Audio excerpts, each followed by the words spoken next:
आप सभी को नमस्कार। और बहुत ही अच्छा लग रहा है कि आज इस बहुत ही महत्वपूर्ण टॉपिक पे हम सारे लोग यहाँ एकत्रित हुए हैं और इसके ऊपर डिस्कशन कर रहे हैं। पर बड़े दुख के साथ कहना पड़ता है कि जहाँ पे आज हम न्याय के लिए गए हुए हैं और बहुत सारे ऐसे जजेस जो बहुत ही लेजेंडरी जजेस माने जाते हैं, आज हम सारे लोगों ने सोशल मीडिया के माध्यम से देखा होगा। और इससे ज़्यादा मैं क्या बताऊं आपको कि क्या स्तर गिर सकता है कि एक रिटायर्ड सुप्रीम कोर्ट जज जो करीब 1.5 साल से ऊपर तक सुप्रीम कोर्ट के चीफ जस्टिस रहे, सुप्रीम कोर्ट में 7-8 साल तक जज रहे, जिनके father longest serving chief justice of India रहे, आज वो चीफ जस्टिस का बंगला नहीं खाली कर रहे हैं। मतलब आप सोचिए, जब जस्टिस चंद्रचूड़ साहब रिटायर हुए नवंबर में, उसके बाद जस्टिस संजीव खन्ना साहब चीफ जस्टिस बने, तब भी वन कृष्ण मेनन का जो बंगला है वो खाली नहीं हुआ, वो उसमें रहते रहे। संजीव खन्ना साहब रिटायर हो गए, तब भी जो हमारे रिटायर्ड चीफ जस्टिस थे वो चीफ जस्टिस ऑफ इंडिया के बंगले में रहते रहे। पहली बार सुप्रीम कोर्ट के इतिहास में ऐसा हुआ कि सुप्रीम कोर्ट को अपने ही चीफ जस्टिस को नोटिस देना पड़ा कि भाई अब बंगला खाली करिए, गवाई साहब को इस बंगले में रहना है। और अभी बड़ी मुश्किल से अभी कुछ एक हफ्ते पहले जाके इतनी नोटिस के बाद बंगला फाइनली खाली हुआ। अब मैं आपसे ये बात इसलिए कह रहा हूं कि यहां पे तो लड़ाई चल रही है बंगला खाली होने की। अभी हमें जो न्याय मिलना है, हमारा जो शिवलिंग पे वजू हो रहा था उसको जो वहां पे न्याय होना है, उसमें एसआई सर्वे होना है, उसकी बात का कहाँ टाइम है। ये जो अभी राहुल भाई ने इतनी सारी चीज़ें गिनाई, यहाँ पे तो इशू ये लगा हुआ है कि भाई पहले बंगला खाली करो। और जो हमारे रिटायर्ड चीफ जस्टिस है जो नवंबर में रिटायर हुए, वो रिटायरमेंट के समय कहते हैं कि इतिहास मुझे कैसे जज करेगा, मैं ये जानने में बहुत इच्छुक हूँ। अब पता चल गया इतिहास कैसे जज कर रहा है। इतिहास जो है बंगला खाली करवा रहा है। तो आप सोचिए, अब ज्ञान व्यापी का केस उनके समक्ष गया, कितने महत्वपूर्ण मुद्दे इनके सामने गए। अभी हम लोग मंदिरों की यहाँ पे बात कर रहे हैं। आंध्र प्रदेश में जो श्रीशैलम मल्लिकार्जुन एक हमारा बहुत ही प्रोमिनेंट ज्योतिर्लिंग है, उसमें वहाँ पे गवर्नमेंट ने ऑर्डर पास किया था और कर्नाटका हाई कोर्ट के division bench, Andhra Pradesh high court के डिवीजन बेंच ने ये आदेश पारित किया था। ऑर्डर में लिखा हुआ है, कोई भी बात अगेंस्ट द रिकॉर्ड नहीं बोल रहा हूँ, कि प्रसाद में बीफ लगाया जाता है, प्रसाद को अशुद्ध किया जाता है, इसलिए यहाँ पे जितनी भी दुकानें हैं टेम्पल प्रेमाइस के अंदर वो सिर्फ और सिर्फ हिंदू समाज की होनी चाहिए। उस आदेश को स्टे कर दिया गया सेक्युलरिज्म के नाम पे।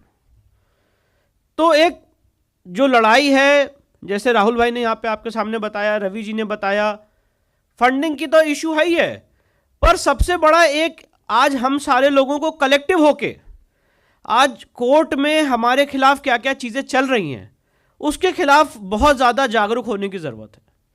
किस तरह से अभी आपने देखा होगा कि रिसेंटली कर्नाटका हाई कोर्ट का फैसला आया कि जो इस्लामिक पैम्फलेट्स हैं उसे डिस्ट्रीब्यूट करना कोई ऑफेंस नहीं है। मतलब जब कन्वर्ट हो जाएगा आदमी, जब एक्चुअल ऑफेंस हो जाएगा, तब वो ऑफेंस माना जाना चाहिए। जब वो काम कर रहा है, उस एक्ट में है, तब तक वो ऑफेंस नहीं। तो इस तरह के अभी ऑर्डर्स आ रहे हैं। वक्फ के ऊपर इतना बड़ा एक मोमेंटम 2018 से, इतना जागृति का मोमेंटम, ऐसे कितने सेशंस, कितनी चीज़ें ऑर्गेनाइज की गई और ये उम्मीद थी कि एक बहुत ही स्ट्रॉन्ग कानून आएगा। और जब वो स्ट्रॉन्ग कानून आने के एकदम वर्ज पे था तो उसमें भी काफ़ी डाइल्यूशन किया गया। और जब मैंने उस डाइल्यूशन के खिलाफ आवाज़ उठाई तो मेरे ही खिलाफ आर्टिकल लिख दिया गया कि विष्णु शंकर की जो मांग है वो ओवरजीलियस है। तो आपके साथ जो लोग इस मूवमेंट में, इस आंदोलन में जो साथ चलते हैं, कभी कभी पता चलता है जब अंतिम क्षण आता है तो उसमें भी काफ़ी डाइवर्जेंस हो जाता है। मामला सुप्रीम कोर्ट में गया, 100 से ऊपर याचिकाएं सुप्रीम कोर्ट में दायर की गई, पर हमारी आपकी तरफ से कितनी याचिकाएं थी वक्फ को लेके? हार्डली 1 और 2, उनको भी नहीं सुना गया। आज वक्फ में गवर्नमेंट कंट्रोल हो, इसके ऊपर कितनी बड़ी डिबेट हुई। सेंट्रल गवर्नमेंट के अंडरटेकिंग के आधार पे आज वक्फ का जो कानून है उस पर रोक लगी हुई है। जो इंटरिम ऑर्डर पे सुप्रीम कोर्ट ने मई में सुनवाई की थी, आज तक उस पर फैसला नहीं आया है। और आज हिंदू मंदिरों जो गवर्नमेंट के कंट्रोल पे है उसके ऊपर कोई सुनवाई नहीं हो रही है। आप जान के हैरान हो जाएंगे कि स्थिति इतनी ज़्यादा चैलेंजिंग है कि 2013 में मैं डॉक्यूमेंट और आंकड़े के साथ बोल रहा हूं, पौंडीचेरी, आंध्र प्रदेश, तमिलनाडु और एक राज्य और है, इन 4 राज्यों के जो मंदिर एंडोमेंट एक्ट हैं, HRC एक्ट्स हैं, इसमें सुप्रीम कोर्ट में मामला चैलेंज किया गया था और 2013 में सुप्रीम कोर्ट ने इसमें नोटिस जारी किया था। और हम सारे लोगों को ये उम्मीद थी कि हमारा जो मंदिर टेकओवर है इस स्टेट गवर्नमेंट के एक्ट के माध्यम से इसको रद्द किया जाएगा। 2025 में अभी रिसेंटली सुप्रीम कोर्ट ने कहा कि आप लोग वापस हाई कोर्ट जाइए। तो अगर ये बात 12 साल पहले कह देते तो कम से कम 12 साल में शायद हम कभी आगे बढ़ गए होते। और हमें बोला जा रहा है कि आप वापस हाई कोर्ट जाइए, और वहीं वक्फ में जरा सा एक पॉइंट आया कि वक्फ बोर्ड में 2 नॉन मुस्लिम मेंबर रहेंगे, उसको डायरेक्टली सुप्रीम कोर्ट में सुना जा रहा है और स्टे भी दिया जा रहा है। तो ये जो आज डिस्क्रिशन के माध्यम से, सिरवई साहब ने अपनी किताब में लिखा है कि every discretion is not bad, पर आज डिस्क्रिशन के माध्यम से it is leading to discrimination, ये एक बहुत बड़ा सवाल है और इसको एड्रेस करने की जरूरत है। और वहीं से मैं अपनी बात को शुरू करूंगा। अभी यहाँ पे रवि जी ने बहुत अच्छी आपको प्रेजेंटेशन दी ASI मॉन्यूमेंट्स को लेके, सॉरी विमल जी ने आपको प्रेजेंटेशन दी बहुत अच्छी ASI मॉन्यूमेंट्स को लेके। पर अभी मैं कुछ रिसेंटली अपने एक जिसे कह सकते हैं डिवोशनल ट्रिप पे जबलपुर गया था, जहाँ पे अभी 64 योगिनी मंदिर का आपने जिक्र किया और उसकी मैं आपको पिक्चर भी दिखाऊंगा। सारे देवी देवताओं की वहाँ पे मूर्ति डिस्ट्रॉयड है और कितनी बड़ी, एक मुझे हंसी आई, वहाँ ASI का बोर्ड लगा है कि अगर यहाँ पे किसी ने कोई डिस्ट्रक्शन किया तो 1 लाख का फाइन है। सब कुछ डिस्ट्रॉय हो चुका है, अब कुछ डिस्ट्रॉय होने के लिए बचा नहीं है और बोर्ड लगाया है कि यहाँ पे फाइन लगेगा। अब इसी कड़ी में एक सबसे इंपॉर्टेंट मैं आपके सामने ऑर्डर पढ़ना चाहता हूँ। ये जो ऑर्डर है ये भोजशाला के केस का है। भोजशाला आप सब लोग जानते हैं, ये इंदौर से 70-80 किलोमीटर दूर है। मध्य प्रदेश की एक आत्मा मानी जाती धार भोजशाला, जो आज से करीब 1000 साल पहले राजा भोज ने वहाँ पे बनाई थी। माँ सरस्वती, माँ वाग देवी का बहुत ही इम्पोर्टेंट मंदिर है और साथ ही साथ बहुत सारे ग्रंथों की, बहुत सारे हमारे लिटरेचर की जो संरचना हुई है उसका केंद्र ये धार भोजशाला रहा है, जहाँ पे बहुत मतलब जिसे कह सकते हैं नालंदा अगर हम एक यूनिवर्सिटी मानते हैं तो एक आध्यात्मिक ऊर्जा का केंद्र, और माँ सरस्वती के माध्यम से वहाँ पे इतनी ज़्यादा नॉलेज की एक आउटफ्लो हुआ है, उसका एक केंद्र रहा है जिसको जितने आक्रमणकारी हैं उन्होंने टाइम एंड अगेन तोड़ा। और जब टाइम एंड अगेन तोड़ा उसके बाद भी समाज वहाँ पे निरंतर उसके लिए, उस जगह के लिए लड़ता रहा, अपने हकों के लिए लड़ाई लड़ता रहा। पर वहाँ पे कमाल मौला दरगाह बना दी गई और वहाँ पे धीरे धीरे वहाँ पे नमाज पढ़ी जाने लगी और इसमें काफ़ी लड़ाई होने लग गई और एक ऐसी अंडरस्टैंडिंग बनी कि नमाज आप पढ़ लें पर बाकी दिन यहाँ पे मतलब कुछ दिन यहाँ पे हिंदू भी पूजा करेंगे। वैसे अंडरस्टैंडिंग एब्सोल्युटली गलत है। तो ये परमिशन दी गई उस समय की सरकार द्वारा कि जिस दिन बसंत पंचमी है सिर्फ हिंदू उसी दिन पूजा कर सकते हैं। अब कभी कभी बसंत पंचमी अगर फ्राइडे को पड़ जाए या अलग अलग दिन पड़ जाए तो वहाँ पे वो भी पूजा पाठ नहीं होती थी। तो बहुत ज़्यादा जब हम लोगों ने लड़ाई की तो ये बड़ी मुश्किल से मैंने काफ़ी डिटेल्ड रिसर्च करने के बाद और RTI करने के बाद बहुत सारी चीज़ों के बाद ये आदेश आपके सामने जो है ये देखिए ज़रा, इस आदेश को मेरे साथ पढ़िए और मुझे लगता है कि सेक्युलरिज्म की जितनी परिभाषा है उसके बाद जो मैं आपको पिक्चर्स दिखाऊंगा आपको समझ में आ जाएगा कि किस तरह के एक सेकुलर वर्ल्ड में आज हम जी रहे हैं। I, Gauri Chatterjee, Director General, Archaeological Survey of India, in exercise of powers conferred on me in Rule Number 4 of Ancient Monuments and Archaeological Site Remains Rules 1959 and in partial modification of Order Number so and so, do hereby direct that centrally protected monument Bhojshala dash Kamal Mola Mosque, जबकि वहाँ पे कोई mask नहीं है, at Dhar shall remain open on following basis, that the Muslim community shall be allowed access to the premises as at present for Friday namaz between 1 to 3 p.m. That the Hindu community shall be permitted to access to the premise to hold traditional ceremonies on the occasion of Basant Panchami every year.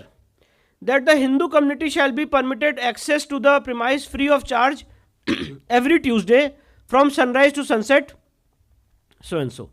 सो यहाँ पे इस order को हमने virtually Indore high court में challenge किया, और अभी जो आपको यहाँ पे हमारे सर हैं, उन्होंने आपको सेक्शन 16 पढ़ के सुनाया था।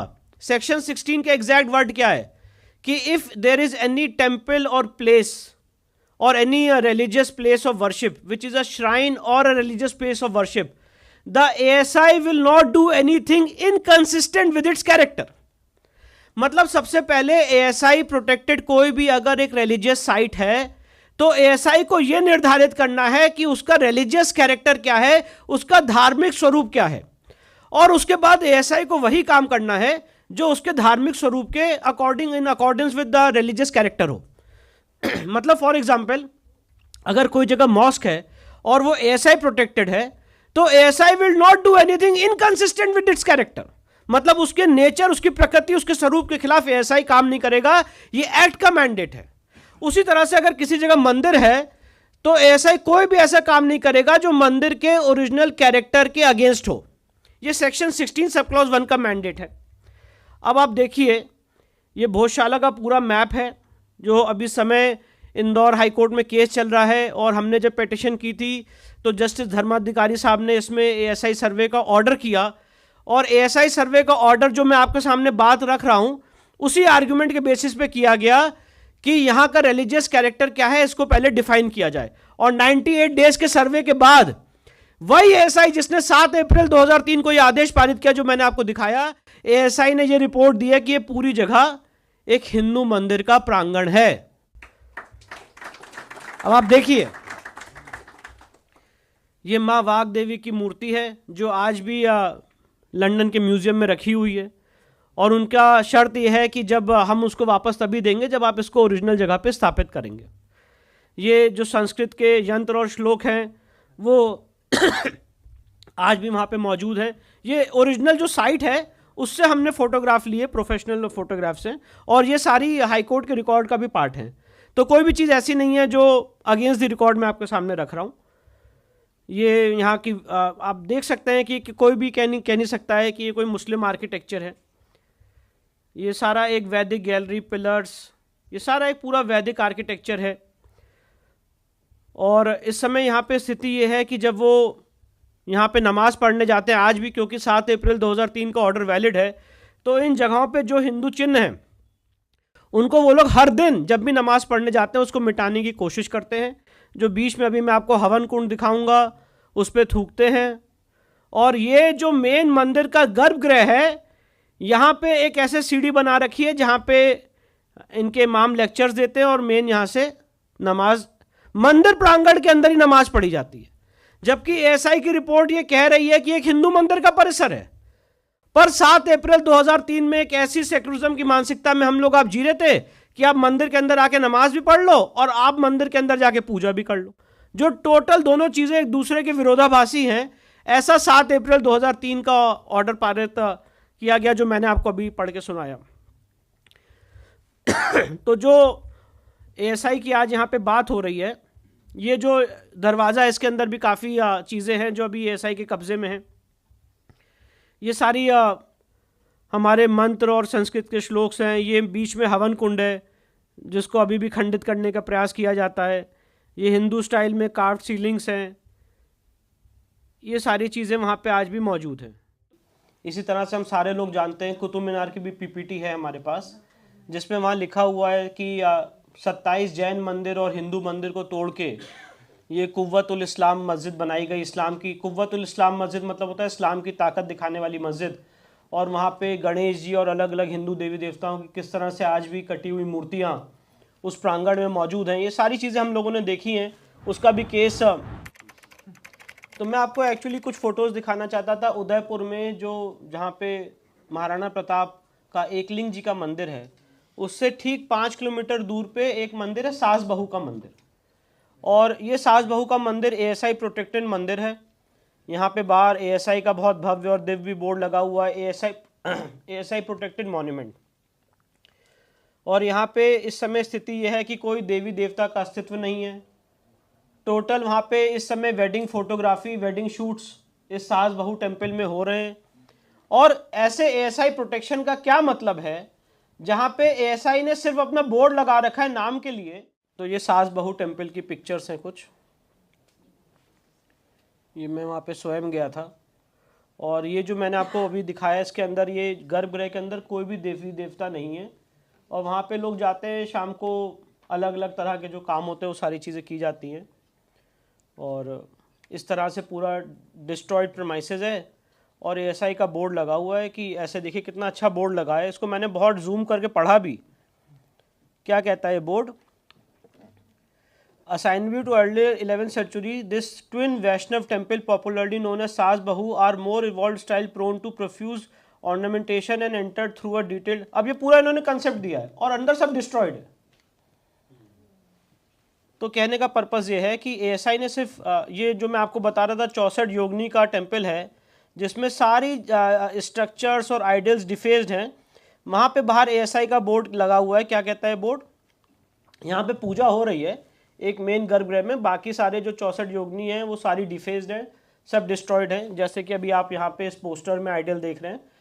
और ये लिखा है this monument has been declared to be of national importance under the ancient monuments and archaeological sites and remains act 1958 as per the ancient monuments and archaeological sites and remains amendment validation act 2010। Whoever destroys, removes, injures, alters, defaces, misuses this monument shall be punishable with imprisonment up to 2 years और fine up to ₹1 lakh। अब कुछ वहाँ पे destroy करने के लिए बचा ही नहीं है, सब कुछ डिस्ट्रॉय हो गया है।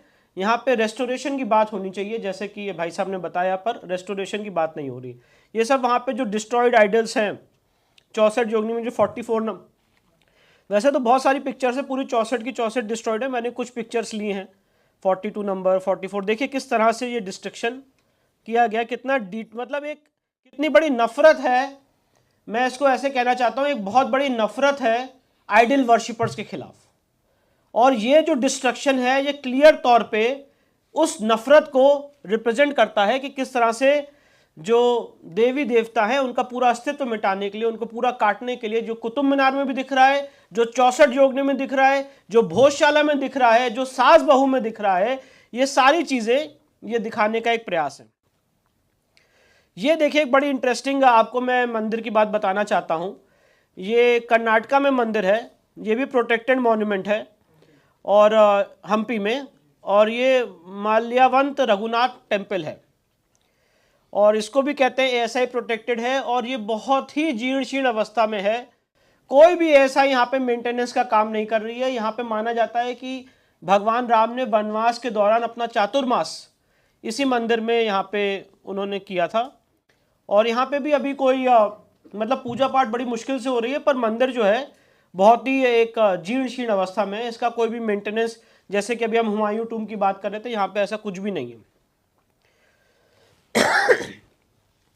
फिर तो मेरी बात रखने का पर्पस ये था, बताने का पर्पस ये था कि अभी जैसे यहाँ पे अजंता एलोरा केव्स की भी बात की गई, वहाँ पे भी शिवलिंग है जिसकी आज हम लोग पूजा पाठ नहीं कर पा रहे हैं। एक मेघालय में, और उसका भी केस के सारी स्टडी हमारे पास डॉक्यूमेंट्स आ गए हैं, मेघालय में मौसिंगरांग केव में मेन बड़ा एक इंटरेस्टिंग शिवलिंग है जो एकदम प्रकृति द्वारा निर्मित है, स्वयंभू है, जिसमें जलधारी का भी प्रकृति ने बनाया है और शिवलिंग भी प्रकृति ने बनाया है। बड़ा उसकी फोटोज आप गूगल करके देख सकते हैं। तो वहाँ पे भी आज पूजा पाठ नहीं करने दी जा रही है वहाँ की लोकल कम्युनिटी द्वारा। वो केस भी इस समय वहाँ की जो लोकल कम्युनिटी है वो उसका काफ़ी उसके लिए विरोध है। सबसे बड़ी बात यह है कि हम लोग को इसके बारे में पता ही नहीं है। शिवलिंग एग्जिस्ट कर रहा है, पर वहाँ की जो लोकल कम्युनिटी है वो इसका विरोध कर रही है कि हम क्रिश्चियन नहीं, मतलब वहाँ के जो क्रिश्चियंस भी कह सकते हैं आप, और वहाँ के जो ट्राइबल्स हैं, दोनों इसका विरोध कर रहे हैं कि यहाँ पे इसकी पूजा पाठ नहीं होनी चाहिए। वो केस इस समय मेघालय हाई कोर्ट में चल रहा है, पर अल्टीमेटली अभी वहाँ पे पूजा पाठ नहीं हो पा रही है। दैट्स दी अभी सिचुएशन जो वहाँ पे एग्जिस्ट कर रहे हैं। तो सबसे बड़ी बात यह है कि जो हम, और ये बात हमने करके दिखाई है। अभी आपने रिसेंटली संभल का उदाहरण सुना होगा, संभल का पूरा केस, संभल का पूरा केस एएसआई के अधीन आता है, और आप जान के हैरान हो जाएंगे कि जब हमने संभल का केस फाइल किया था, हमने एएसआई का डॉक्यूमेंट लगाया और हमने कहा कि एएसआई प्रोटेक्टेड मॉन्यूमेंट है, और एएसआई प्रोटेक्टेड मॉन्यूमेंट में लॉ ये है कि एएसआई रहेगा कब्जे में और एएसआई सेक्शन 16 के तहत डिसाइड करेगा कि यहाँ का धार्मिक स्वरूप क्या है। फिर एएसआई उसी कम्युनिटी को परमिशन देगा वहाँ पे वो काम करने के लिए जो उस स्ट्रक्चर के धार्मिक स्वरूप के अनुरूप है। I hope I am clear. बड़ा सिंपल सा लॉ है, इसमें कुछ भी कॉम्प्लिकेशन नहीं है। अगर कोई मंदिर या मस्जिद या कोई भी प्लेस ऑफ वर्शिप एएसआई के कंट्रोल में आता है तो लॉ का मैंडेट ये है, सेक्शन 16 सब क्लॉज 1 का मैंडेट ये है that ASI will determine the religious character and ASI will not do anything which is inconsistent with its character। तो जैसे संभल में हमने ये कहा कि ये कल्कि का अवतार का पूरा धाम है, एरिया है, और यहाँ पे पूर्व में मंदिर हुआ करता था, और यहाँ पे इसी रिलीजियस कैरेक्टर को निर्धारित करने के लिए वहाँ के सिविल जज सीनियर डिवीजन ने सर्वे का ऑर्डर किया। और आपने देखा होगा कि पूरे जिसका कल्कि मंदिर का तो दशम ग्रंथ में भी उसका वर्णन मिलता है कि यहाँ पे किस तरह से अवतार होना है, ये सारी बातें मेंशन है। तो जब वहाँ पे सिविल जज सीनियर डिवीजन ने चंदौसी ने ऑर्डर किया सर्वे का, तो आपने देखा कि पूरे देश में कैसा एक हड़कंप मचा कि एक्स पार्टी सर्वे का ऑर्डर ले लिया, सर्वे करा रहे हैं। एक्चुअली सर्वे का मतलब क्या होता है, जो आपने ज्ञानव्यापी में सुना, जो आपने संभल में सुना, जो आपने मथुरा श्री कृष्ण जन्मभूमि में सुना, भोजशाला में सुना, अलग अलग जगह जो आप सर्वे सुन रहे हैं, इट इज एक्चुअली, इसको सर्वे का टर्म जस्ट एक नॉमेनक्लेचर है। Actually the exact legal term is determination of religious character. It is nothing but an exercise of determining the religious character. Religious character कैसे डिफाइन होगा? रिलीजियस कैरेक्टर वहां पे spot पे जाके अगर खंबे मिल रहे हैं हिंदू देवी देवताओं के, हिंदू देवी देवताओं की कटी हुई मूर्तियां मिल रही हैं, हिंदू आर्टिफैक्ट्स मिल रहे हैं, या अगर कोई और डिफरेंट धर्म के चीजें मिल रही हैं, तो उसके बाद एएसआई अपनी ओपिनियन देती है कि भाई ये जगह उनके ओपिनियन में क्या है, क्या एग्जिस्ट है। तो मैं आपको बताना चाहता हूं कि जितनी जगह हमने पिटिशन की और जितनी जगह सर्वे हुआ on law as well as on research, हम सारी जगहों पे राम मंदिर से भी बेटर, ये कोई कंपटीशन नहीं, पर मैं बताना चाहता हूं कितना ज्यादा एक ट्रांजिशन हुआ है। राम मंदिर से भी बहुत ज्यादा गुना अच्छी सर्वे की रिपोर्ट ज्ञानव्यापी में और भोजशाला में आई है। ज्ञानव्यापी के केस में जब 90 दिन का सर्वे हुआ, एएसआई ने ही स्वयं कहा कि ये पूरा का पूरा परिसर एक हिंदू मंदिर का परिसर है। भोजशाला में भी जब सर्वे हुआ 98 डेज का, तो एएसआई ने ही कहा कि ये पूरा का पूरा परिसर एक हिंदू मंदिर का परिसर है। इसी तरह से मैं जो आपके सामने बात रख रहा हूं कि अभी जैसे कि यहां पे बताया गया कि around 1000 temples, 1000 and more temples इस समय एएसआई के कंट्रोल में हैं। बहुत ही एक स्ट्रेट फाइट है, इसमें कोई भी कॉम्प्लिकेशन नहीं है, हमें सिंपल सा काम करना है, क्योंकि हमारे आप सब जानते हैं रिसोर्सेज कम है, हम लोग जितने इश्यूज टेकअप कर पा रहे हैं हम लोग कर रहे हैं, पर जो जिस जगह के एरिया में है जहां पे एएसआई प्रोटेक्टेड मॉन्यूमेंट में आज वर्शिप नहीं हो रही है, मैं बहुत ही स्ट्रांगली ये बात आपके सामने कहना चाहता हूं एज अ लॉयर कि एएसआई लीगली और कॉन्स्टिट्यूशनली ये काम नहीं कर सकती है। हमें सिर्फ और सिर्फ इतना करना है कि कोर्ट्स ऑफ लॉ को एक्टिवेट करना है। जैसे कहा जाता है क्रिमिनल ज्यूरिस्प्रूडेंस में, criminal justice system should be set into motion. अगर आपके खिलाफ कोई अत्याचार हुआ तो आप क्या करते हैं? आप जाके कंप्लेंट फाइल करते हैं, वो कंप्लेंट एफआईआर में कन्वर्ट होती है, उसके बाद इन्वेस्टिगेशन शुरू होता है। आज यहाँ पे प्रॉब्लम यह है कि हम लोग ये सारी बातें कर रहे हैं, पर हम लोग कोई लीगल एक्टिविज्म अपने एंड से नहीं कर रहे हैं। कुछ कुछ केसेस में हमने ये करके दिखाया है और ये बहुत बड़ा उदाहरण बन सकता है जहां पे सारे साइट्स मुक्त हो सकते हैं। मैं आपको बताना चाहता हूं कि जो मेघालय का इशू मैंने आपको बताया उसको हमने टेकअप कर लिया है, उसकी बहुत जल्दी एक लीगल कार्रवाई हम करने जा रहे हैं। जो अजंता एलोरा केव्स में शिवलिंग है उसका इशू हमने टेकअप किया है, वहाँ पे बहुत जल्दी हमारा एक कमिटमेंट है कि वहाँ पे हमें पूजा पाठ स्टार्ट करानी है। और भी तरह के ऐसे केसेस कृष्ण जन्मभूमि का मैं आपको केस बताना चाहता हूं। कृष्ण जन्मभूमि में हमने 1904 में जो ancient monument and preservation act यहां पे दिखाया गया, हमें उसका डॉक्यूमेंट मिल गया है, जहां पे जो शाही ईदगाह मस्जिद है, ये मैं नहीं कह रहा हूं, एएसआई के एग्जैक्ट वर्ड्स हैं कि यहां पे पूर्व में एक टेंपल एग्जिस्ट करता था और उसी को तोड़ के यहां पे ये शाही ईदगाह मॉस्क बनाई गई है, और वो वाला भी एरिया जो शाही ईदगाह मॉस्क है वो एएसआई के कंट्रोल में। अब इन सारी बातों का सबसे इसका एक बहुत इंपॉर्टेंट एंगल और पहलू मैं आपके सामने रखना चाहता हूं कि जैसे ही कोई मॉन्यूमेंट एएसआई के कंट्रोल में आता है, सबसे पहले you get out of the purview of places of worship act by virtue of section 4 sub clause 3। Places of worship act वहां पे लागू नहीं होगा। प्लेसेस ऑफ वर्शिप एक्ट वहां पे लागू नहीं होगा, इसका मतलब कि आप कोर्ट में केस फाइल कर सकते हैं, उसका रिलीजियस डिटर्मिनेशन हो सकता है, और वहां पे एक्ट के हिसाब से पूजा करना या जो भी एक्ट के हिसाब से परमिशन है वो सारी परमिशन आपको मिल सकती है। तो एएसआई जो आज इलीगल काम कर रही है, हम लोगों को सिर्फ और सिर्फ उसको हाईलाइट करने की जरूरत है और उसको कोर्ट में लाने की जरूरत है। मैं उदाहरण के साथ आपको बता सकता हूं कि ये चीजें प्रूव हो रही हैं और ये चीजें आगे बढ़ रही हैं। अभी यहां पे भाई साहब ने एक बात कही थी कि लिविंग और नॉन लिविंग मॉन्यूमेंट्स में एक डिस्क्रिमिनेशन किया जा रहा है। जहां तक मेरा अनुभव है, ये हो सकता है कि एएसआई के किसी भी अधिकारी ने एक क्लोज डोर मीटिंग में बात कही हो, पर लीगल रिकॉर्ड में एएसआई ने आज तक ऐसा कोई भी एफिडेविट नहीं फाइल किया है जहां पे उनका कोर्ट के सामने ये स्टैंड रहा हो कि they have some distinction between living और नॉन लिविंग। क्योंकि और अगर एएसआई ऐसा कहता, पहली बात तो हमने ऐसा कोई डॉक्यूमेंट देखा नहीं, अगर एएसआई ऐसा कहता तो मैं बहुत ही क्लियरली कहना चाहता हूं that ASI will be directly in contempt of the order of the supreme court. उसका कारण यह है कि राम मंदिर में जो इतने साल तक लिटिगेशन चली 69 ईयर्स की, उसमें एक चीज हम बहुत स्पष्ट रूप से क्रिस्टलाइज करके आए हैं। एक चीज नहीं, दो चीज बहुत इंपॉर्टेंट। सबसे पहली चीज, राम मंदिर के इस पूरे लिटिगेशन में जो चीज हमें मिली है, जो हमारे पूरे समाज का एक बहुत बड़ा अचीवमेंट है, कि राम मंदिर के केस में यह बात सुप्रीम कोर्ट ने मान ली है कि हिंदू देवी देवता एक लिविंग एंटिटी होते हैं, एक ज्यूरिस्टिक पर्सनैलिटी होते हैं, और वो कोर्ट में केस फाइल कर सकते हैं और उनके खिलाफ कोर्ट में केस फाइल किया जा सकता है। ये बहुत डिफरेंट एक कॉन्सेप्ट है against the concept of a mosque और अ चर्च। क्योंकि मॉस्क और church is a place of congregation, while a Hindu temple is a place where देवता is sitting in a existing form।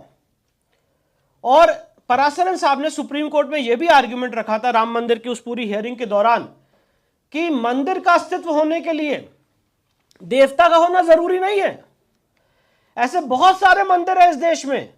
उन्होंने चिदम्बरम टेम्पल का उदाहरण दिया तमिलनाडु में, जहां पे एक पर्दा लगा हुआ है और वहां पे देवता को इनविजिबल फॉर्म में पूजा की जाती है, और हर 5 मिनट में जैसे बाकी बिहारी मंदिर में होता है वो पर्दा हटाया जाता है, लोग हाथ जोड़ते हैं, दर्शन करते हैं, पर्दा बंद कर दिया जाता है। तो देवता का या लिंग का होना या मूर्ति का होना एक मंदिर को परिभाषित नहीं करता है। साथ ही साथ राम मंदिर के इस पूरे केस में 3 सबसे इंपॉर्टेंट बुक्स हैं, ऑनलाइन अवेलेबल, आप लोग देख सकते हैं। उसके जो इंपॉर्टेंट पोर्शंस भी हमारे पास है, हम लोग शेयर कर देंगे यहाँ पे टीम से। गोपाल चंद्र शास्त्री का धर्मशास्त्र, पीवी काणे साहब, आप बहुत शायद कम लोग जानते होंगे कि he is awarded with Bharat Ratna. PV Kane साहब ने 7 वॉल्यूम्स में धर्मशास्त्र लिखा है, और बीके मुखर्जी जो सुप्रीम कोर्ट के जज रहे, उन्होंने हिंदू लॉ बहुत ही ऑथेंटिक लिखा है जो सुप्रीम कोर्ट तक मान्य है। इन तीनों किताबों का जो सार है वो ये है कि मंदिर तोड़ देने से देवता का अस्तित्व समाप्त नहीं होता है, मूर्ति तोड़ देने से देवता का अस्तित्व समाप्त नहीं होता है। अगर एक बार प्राण प्रतिष्ठा हो गई या देवता वहां पे स्वयंभू रूप में है, तो समय के अंत तक देवता वहां पे इनविजिबल फॉर्म में मौजूद रहेंगे। कि अगर आपने सपोज करिए भोजशाला में हमारी मूर्तियां खंडित कर दी, आपने ज्ञानव्यापी में शिवलिंग को खंडित कर दिया, आपने राम मंदिर में मूर्तियां तोड़ दी, तो इस देश का जो आज की डेट में लीगल सेटअप है और इस देश में जो इस समय एक ज्यूरिस्प्रूडेंस है, वो हमें ये इजाजत देता है उस लीगल फाइट को कंटिन्यू करने की, क्योंकि सुप्रीम कोर्ट ने राम मंदिर के केस में 2020 1 SCC पेज 1 पैराग्राफ 106 से आप ऑनवर्ड्स पढ़ लीजिए, जहां पे ज्यूरिस्टिक पर्सनैलिटी का उस पूरे चैप्टर को उन्होंने रेफर किया है। स्पष्ट रूप से लिखा है कि मंदिर तोड़ देने से देवता का अस्तित्व समाप्त नहीं होता है। जो मंदिर बनाने का संकल्प है वो अमर है, वो अमिट है, और वो समय के अंत तक वो जो संकल्प है वो चलता रहेगा। तो इसीलिए कोई लिविंग या नॉन लिविंग टेंपल हो ही नहीं सकता है। अगर उनका ये कंसेप्ट है once a waqf always a waqf, once a mosque always a mosque, तो हमारा सनातन शास्त्रिक नियम भी है once a temple always a temple. इसमें कोई डिस्टिंक्शन हो ही नहीं सकता है। और इसीलिए आज हम लोग देख रहे हैं कि जेरूसलम में जो 3 समाज जो हम लोगों को सेक्युलरिज्म का जिन्होंने ज्ञान दिया, आज जेरूसलम की उस भूमि के लिए पिछले हजारों सालों से 2000 सालों से लड़ाई चल रही है। आज तक कोई जुडिशरी उसको सॉल्व नहीं कर पाई। पर ये सिर्फ और सिर्फ हमारी आपकी ताकत रही कि 69 ईयर्स के बाद जो गोपाल सिंह विशारद ने, के नैयर साहब ने सपना देखा था, आज हम लोग 22 जनवरी 2024 को उस सपने को पूर्ण कर पाए और भगवान रामलला प्राण प्रतिष्ठा के माध्यम से आज वहां पे विराजमान हुए। यही काम हम लोग को ज्ञानव्यापी में, मथुरा श्री कृष्ण जन्मभूमि में, भोजशाला में, सास बहु मंदिर में, अलग अलग जगह ये काम हम लोग को करना है। और जब लोग मुझसे सवाल पूछते हैं कि ये काम करेंगे तो क्या होगा, इससे मिलेगा क्या आपको? हॉस्पिटल्स बनाइए, स्कूल्स बनाइए। तो सबसे इंपॉर्टेंट बात यह है कि जो मैंने चीज़ों को समझा और जो मैंने अपने नज़रिए से देखा कि मंदिर हमारे लिए सिर्फ और सिर्फ कोई प्लेस ऑफ कॉन्ग्रीगेशन नहीं है। जैसे अभी राम मंदिर का जब प्राण प्रतिष्ठा हुई थी, मैं वहाँ पे मौजूद था 22 जनवरी को। वो जो 84 सेकेंड्स का क्षण था जहाँ पे हमारे पराशरन साहब, प्रधानमंत्री, सारे लोग उस गर्भगृह के अंदर थे और भगवान रामलला को इतने दिनों की तपस्या के बाद उनके अंश को बुला के उस मूर्ति में प्राण प्रतिष्ठित किया जा रहा था। हम सारे लोगों ने देखा मूर्ति प्राण प्रतिष्ठा से पहले और रामलला का जो अस्तित्व था प्राण प्रतिष्ठा के बाद। तो मंदिर एक ऐसा स्थान होता है जहां पे देवता लिविंग फॉर्म में रहते हैं और हम सारे लोगों की ड्यूटी यह है कि उस जगह को वापस रेस्टोर करें, क्योंकि मंदिर एक आध्यात्मिक ऊर्जा का केंद्र है। तो आज हम लोग इसको, अगर मैं ऐसे कहूं कि हम सनातन समाज को, अगर इस पूरे जो मुगल काल या पूरा जो गुलामी का काल रहा, उन्होंने इस बात को समझ लिया था। और जब मैंने बाबरनामा पढ़ा तो आपको मैं बताना चाहता हूं, बाबर बहुत ज़्यादा शराब पीता था। तो बाबर ने जब हिंदुस्तान में कब्जा करने के लिए, आक्रमण करने के लिए वो चला, तो उसने कहा कि मैं आज शराब के प्याले तोड़ रहा हूं और मैं कसम खाता हूं कि जिस तरह से आज मैं शराब के प्याले तोड़ रहा हूं, इसी तरह से एक दिन मूर्ति पूजकों की मूर्तियां तोड़ूंगा। ये कसम खा के चला था। मैं बात इसलिए कह रहा हूं क्योंकि राम मंदिर में बहुत सारे हमारे समाज के लोग ऐसे आए जो कहने लगे बाबर बहुत सेकुलर था। तो हम लोग को सुप्रीम कोर्ट को दिखाना पड़ा सेकुलर नहीं था, वो तो कसम खा के आया था मूर्तियां तोड़ने की। और उसके बाद यहाँ पे उसने बहुत सारी मूर्तियां तोड़ी, हिंदुओं के सर के काट के पिलर्स बना दिए, इतना यहाँ पे उत्पात और अत्याचार मचाया। तो जो मैं आपके सामने पॉइंट रखना चाहता हूं, जितने इस्लामिक आक्रमणकारी थे, जब सन 712 से मोहम्मद बिन कासिम का पहला आक्रमण हुआ सोमनाथ मंदिर से लेके आज तक, उन सारे लोगों के बाद समझ में आ गई थी कि अगर सनातन समाज को डिस्ट्रॉय करना है, तोड़ना है, इनको बांटना है, और जो अभी यहाँ पे राहुल भाई बात कर रहे थे कन्वर्जेंस की, वापस सारी चीज़ों को लेने की, उस सबका जो मूल है वो है इन सारे सनातन समाज का, जिसे कह सकते हैं कंप्यूटर का मदरबोर्ड, हमारी जो आत्मा है वो हमारे मंदिर है। तो अगर इनको कब्जा करना है, क्योंकि हमारे यहाँ मंदिर हमारे एजुकेशनल सेंटर्स भी थे, सोशल सेंटर्स भी थे, आध्यात्मिक सेंटर्स भी थे, और सारी प्रॉब्लम्स के सोल्यूशन का भी एक सेंटर थे। तो अगर इनको तोड़ना है, इनको डिस्ट्रॉय करना है, तो सबसे पहले इनके टेम्पल्स को तोड़ो। और वही काम उन्होंने किया। और अगर वापस हमें अपना स्व लाना है, वापस अपनी संप्रभुता लानी है, वापस अपनी सॉवरेनिटी लानी है, वापस पूरे विश्व को अगर हिंदू दर्शन देना है, तो सिर्फ राम मंदिर ही नहीं, जितने मंदिर इतिहास में तोड़े गए हैं उन सारों को वापस लेने की हम सारे लोगों को मिलकर कसम खानी होगी। ये हो ही नहीं सकता है। मुझसे लोग पूछते हैं कि कितने मंदिरों की आप लड़ाई लड़ेंगे। सवाल ये पूछा जाना चाहिए, कोई भी इस्लामिक स्कॉलर ऑन रिकॉर्ड आके ये बात नहीं कह सकता है कि हमें मंदिर तोड़ने की इजाजत है। या मंदिर तोड़ के हम मस्जिद बना सकते हैं। तो जब आप मंदिर तोड़ के मस्जिद नहीं बना सकते तो हम उन्हीं जगहों को वापस ले रहे हैं जो आपने तोड़े हैं।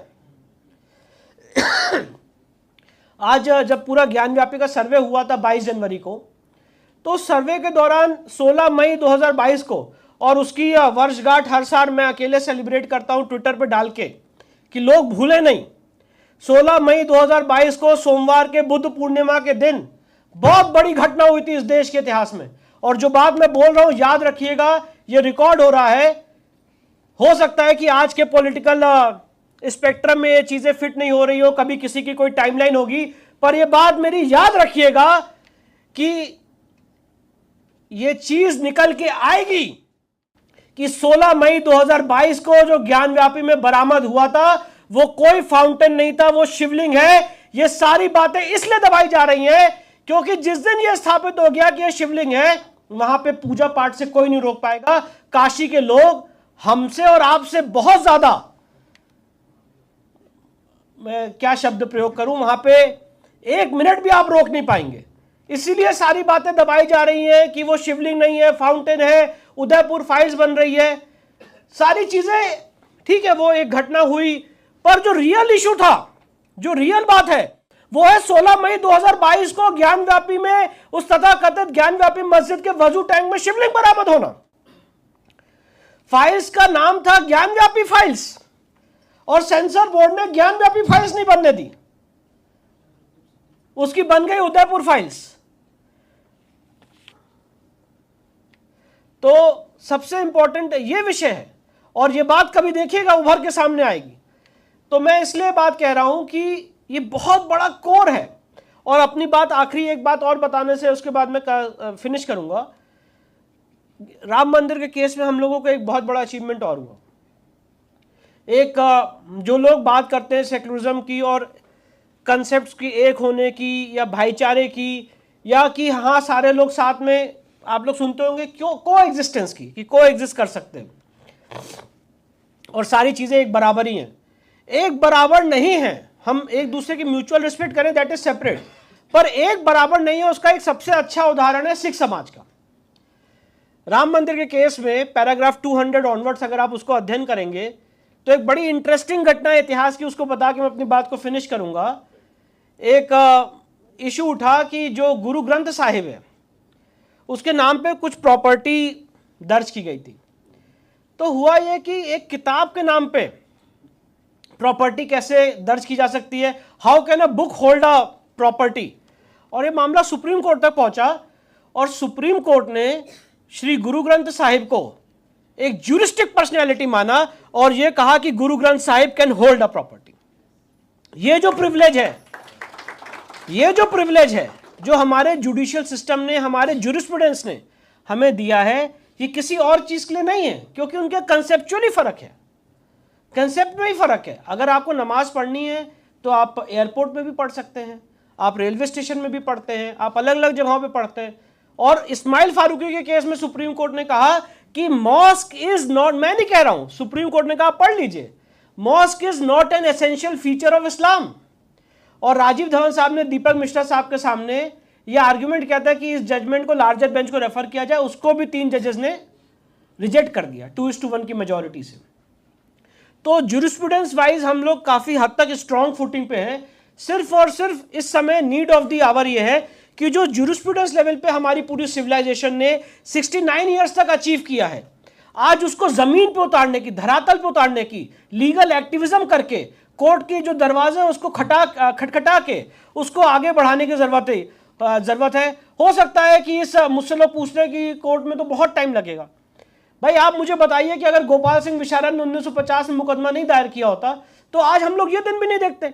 और अगर कोर्ट जाने में इतनी हिचकिचाहट है तो कोर्ट अगर जाके, सपोज करिए वर्स्ट केस सिनेरियो, हमारी पिटीशन डिसमिस हो जाती है, तो कोई मुझे बताए कि आज जो आप सिचुएशन पे इससे नीचे आ जाएंगे क्या?